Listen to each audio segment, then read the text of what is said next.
अंबाझरी थाना क्षेत्र में पति पत्नी के विवाद ने गंभीर रूप ले लिया। पत्नी प्रज्ञा रोशन शिंगाड़े ने पति रोशन शिंगाड़े के सिर पर शराब की कांच की बोतल मार दी, जिससे वह गंभीर रूप से घायल हो गए। घायल पति की बहन आरती श्रीकांत साहू पुलिस स्टेशन पहुंची और शिकायत दर्ज कराई। डीबी पदक और महिला पुलिस अधिकारियों ने तेजी और सतर्कता से कार्रवाई करते हुए आरोपी पत्नी को गिरफ्तार कर लिया।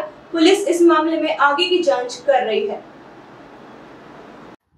पांढरा बोळी ट्रस्ट लेआउट इथे रोशन राजू शिंगारे व त्याची पत्नी प्रज्ञा रोशन शिंगारे हे दोघेही पती पत्नी राहतात।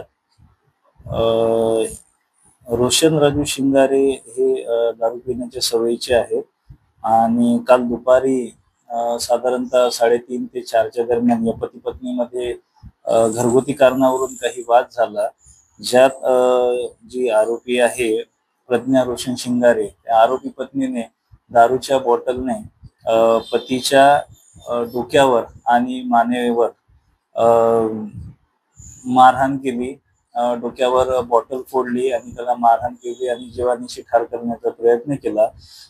अशी त्यांची रोशन राजू शिंगारे यांची बहीण नामे आरती श्रीकांत साहू यांनी दिलेल्या तक्रारीवरून पोलीस ठाणे अंबाझरी येथे 497/25 कलम 109(1) BNS प्रमाणे गुन्हा दाखल करण्यात आलेला होता।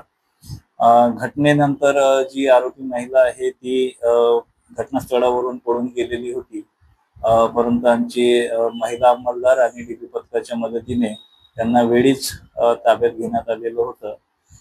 सध्या आरोपी जे आहे अटकेत आहेत आणि गुन्ह्याचा पुढील तपास सुरू आहे।